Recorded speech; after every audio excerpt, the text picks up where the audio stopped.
गांव में दो भाई, अहमद और अली, अपने वालिदीन के साथ रहते थे। अहमद बड़ा भाई था और अली छोटा। दोनों में बहुत मोहब्बत थी, मगर एक दिन इनमें झगड़ा हो गया। गांव में फसल हो गया कि कटाई का मौसम था। दोनों भाइयों ने मिलकर खेत में सख्त मेहनत की और खूब अनाज उगाया। जब फसल कटने का वक्त आया तो अहमद ने कहा, हम आधा आधा अनाज बांट लेते हैं।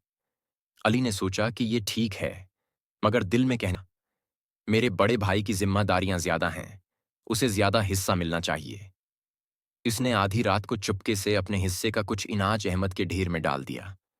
दूसरी तरफ अहमद ने भी सोचा कि अली अभी छोटा है और उसे भी मेरी तरह जरूरतें पूरी करने के लिए ज्यादा अनाज चाहिए।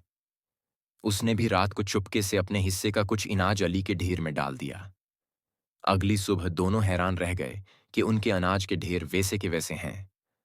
दोनों भाइयों को कुछ समझ ना आया और वो रात को दोबारा चुपके से एक दूसरे के ढेर में अनाज डालने गए। इस बार दोनों एक दूसरे को देखकर मुस्कुराने लगे।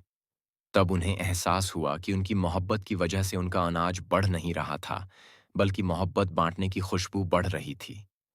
दोनों ने गले लगकर कहा, हम साथ हैं, यही हमारी सबसे बड़ी खुशी है।